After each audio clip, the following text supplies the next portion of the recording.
আমাদের টিএসজি চ্যানেলে আপনাকে স্বাগত জানাই। আমি অভ্র। গত দুটো ভিডিও পরপর স্যামসাংকে নিয়ে তৈরি করার ফলে অনেকে অবাক হয়ে গেছেন যে কী ব্যাপার, স্যামসাংকে নিয়ে পরপর দুটো ভিডিও।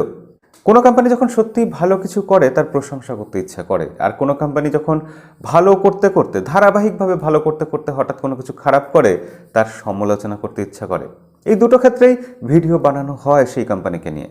আর যখন কোনো কোম্পানি ধারাবাহিকভাবে খারাপ করে তাকে নিয়ে আর কেউ ভিডিও বানায় না, সে ক্রমশ প্রাসঙ্গিকতা হারিয়ে ফেলে, যেরকম হয়েছে সনির ক্ষেত্রে। তো স্যামসাংকে নিয়ে আজকে কথা বলার মূল উদ্দেশ্য সেটা হচ্ছে স্যামসাংয়ের একটা খবর গত 2-3 দিন ধরে বেশ হাওয়ায় ভাসছিল, অনেকেই বলছিল টেক নিউজে যে স্যামসাং গ্যালাক্সি ফোল্ড নাকি 1.5 লক্ষ ইউনিট বিক্রি হয়েছে সারা পৃথিবী জুড়ে। একদম ভুল খবর, ভুয়ো খবর। কারণ স্যামসাং অফিসিয়ালি জানিয়েছে যে তারা অফিসিয়ালি জানায়নি যে এরকম কোনো খবরের কথা। মানে 1.5 লক্ষ ইউনিট গ্যালাক্সি ফোল্ড, $2000 এই দামের একটা ফোন বিক্রি হয়েছে, এটা স্যামসাং কখনোই দাবি করেনি। স্যামসাং সেটা পরিষ্কার জানিয়ে দিয়েছে। স্বাভাবিক, কারণ এই ফোন অনেক কম বিক্রি হবে, যেটা আমি আগের ভিডিওতেও বারবার বলেছিলাম। একটা ভালো খবর এই যে দক্ষিণ কোরিয়ার বিভিন্ন মিডিয়াতে একটা খবর লিক করে এসছে, তাতে জানা যাচ্ছে গ্যালাক্সি ফোল্ড 2 সেই ফোনটার কিন্তু দাম হবে, যেটা 2020 সালে আসবে, তার দাম হবে $850, মানে হাফেরও কম। স্যামসাং গ্যালাক্সি S11 এই ফোনটার দামে যদি আমরা গ্যালাক্সি ফোল্ড পাই, সে ব্যাপারটা কি অসাধারণ হবে না? ভাবতেই এক্সাইটেড লাগছে, তাই না? আজকের ভিডিওর মূল প্রসঙ্গে আসি। আজকের ভিডিওতে আবার চাইনিজ কোম্পানিতে আমরা ফিরে আসবো, রিয়েলমি বনাম শাওমি। রিয়েলমি X2 আর শাওমির তরফ থেকে রেডমি K30, এই দুটো ফোন আমাদের কনফিউজড করে দিয়েছে। আমরা সিদ্ধান্ত নিতে পারছি না দুটো ফোনের মধ্যে কোনটা ভালো, কোনটা কেনা উচিত। এটা ঘটনা যে দুটো ফোনই হাতে না আসা অবধি একেবারে পুরো 100% শিওর কিছু বলা মুশকিল। তবে বোঝা যাচ্ছে কিছু ব্যাপার তো পরিষ্কার চোখের সামনে, এবং সেই ব্যাপার নিয়ে আমার মতামত, আমার ওপিনিয়ন, কোন ফোনটা আপনার নেওয়া উচিত আজকের ভিডিওতে সেটা অবশ্যই জানাবো। এবং শুরুতেই বলে রাখবো যে K30 এই ফোনটার যেটা 5G ভেরিয়েন্ট, যেখানে কোয়ালকম স্ন্যাপড্রাগন 765 প্রসেসর আছে, সেই ভেরিয়েন্টটা নিয়ে আলোচনার কোনো অর্থই হয় না। সেটা কোনো তুলনাতেই আসে না, সেটার দামও বেশি, স্পেসিফিকেশনসও অনেক বেটার। তো সেটা আমাদের জন্য নয়। আমাদের জন্য যেটা আছে সেটা হচ্ছে কোয়ালকম স্ন্যাপড্রাগন 730G দিয়ে 4G ভেরিয়েন্ট রেডমির তরফ থেকে। তো একই প্রসেসর দিয়ে রিয়েলমি X2, 730G নয় কিন্তু, এই X2 নামে ইন্ডিয়াতে আসছে, 17 তারিখ লঞ্চ করছে। তো সেই ফোনটা একই প্রসেসর দিয়ে আসছে, তাই তুলনা আসছে, কনফিউশন আসছে। এবং এখানে আপনাদের পরিষ্কার জানাতে চাই, দুটো ফোনের ক্ষেত্রেই স্পেসিফিকেশনস খুব ভালো, দুটো ফোনই অসাধারণ, বিল্ড কোয়ালিটি দুটো ফোনেই ভালো, দুটো ফোনেই আছে গরিলা গ্লাস 5-এর প্রোটেকশন। তবে রিয়েলমি XT যারা অলরেডি ইউজ করেছেন তারা জানবেন যে X2 হুবহু প্রায় একই ফোন, বিল্ড কোয়ালিটির দিক থেকে প্রায় সেম। বডিটা গ্লাসের হলেও তার ফ্রেমটা কিন্তু প্লাস্টিকের।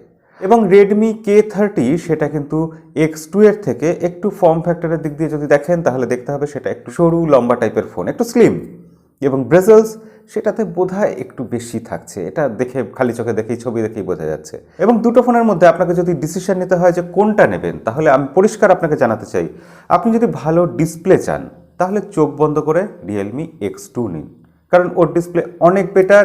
সেখানে আছে সুপার অ্যামোলেড ডিসপ্লে। যতই রেডমি K30-তে দিক না কেন 120 হার্টসের রিফ্রেশ রেট, সেখানে আছে এলসিডি প্যানেল। সেখানে এলসিডির সাথে কখনোই কোনোভাবেই তুলনাই হতে পারে না সুপার অ্যামোলেড ডিসপ্লে। এবং সেই এলসিডি ডিসপ্লেটা যেহেতু 120 হার্টসের, আমরা ভাবছি বিশাল কিছু হবে, না বিশাল কিছু নয়, কারণ বেশিরভাগ অ্যাপ্লিকেশন, বেশিরভাগ গেম, ইভেন পাবজিও 60 হার্টস সাপোর্ট করে এখনও অবধি, এই লাস্ট আপডেট অবধি। তো সেক্ষেত্রে বুঝতেই পাচ্ছেন ওই হার্টসের পিছনে ছুটে কোনো লাভ নেই। এবং ওখানে যে দুটো ক্যামেরা সেলফিতে দেওয়া হয়েছে K30-তে, সেই দুটো ক্যামেরা ফ্রন্ট সাইডের পাঞ্চ হোল করে দেওয়া হয়েছে, এবং সেটার জন্য দেখা যাচ্ছে রিয়েল টাইমে যে পাবজির গেমে কিছু একটু সমস্যা হচ্ছে, একটু দেখতে দেখতে কিছু অসুবিধা হচ্ছে। প্লেসমেন্টটা স্টাইলিশ, কিন্তু আমার অতটা ঠিক বাস্তবোচিত লাগেনি। তাই ডিসপ্লের দিকে যদি ভাবেন, চোখ বন্ধ করে রিয়েলমি X2। কিন্তু যদি আপনি ক্যামেরার কথা ভাবেন, রিয়েলমি X2-তে কিন্তু XT-র ক্যামেরা সেট আপ হুবহু তুলে বসিয়ে দেওয়া হয়েছে। সেক্ষেত্রে আমরা XT-র ক্যামেরা অলরেডি দেখে নিয়েছি, আন্দাজ করা যায় রিয়েলমি X2-তে সেরমই ক্যামেরা হবে, এবং সেই ক্যামেরা যা আউটপুট দিচ্ছে তার থেকে K30-তে ক্যামেরার আউটপুট বেটার হওয়া উচিত, কারণ ওখানে আছে সোনি IMX686 সেন্সার। তো সেক্ষেত্রে আমরা এখানে ভরসা রাখতেই পারি যে K30-তে বেটার পিকচার কোয়ালিটি আমরা পাবো। এবং আমরা এটা খোলা কথাই আপনাদের বলতে চাই যে আমরা দেখেছি বরাবর রেডমির যে অপটিমাইজেশন হয় ক্যামেরার ক্ষেত্রে, সেটা রিয়েলমির থেকে কোথাও গিয়ে সামান্য হলেও যেন একটু এগিয়ে থাকে।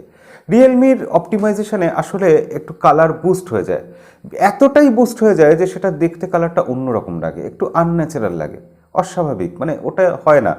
তো সেই জন্য রেডমির কালার দেখতে হয়তো কোনো ক্ষেত্রে আপনার ভালো লাগবে, রেডমির কালারটা আপনার পছন্দ হবে, কিন্তু সেটা ঠিকঠাক একদম রিয়েলিস্টিক কালার নয়। তাই আমি বলবো রেডমির অপটিমাইজেশন একটু হলেও বেটার, আর তার সাথে সোনি IMX586 যদি যোগ হয়ে যায় তাহলে কিন্তু ক্যামেরা ডিপার্টমেন্টে অবশ্যই K30 এগিয়ে থাকবে।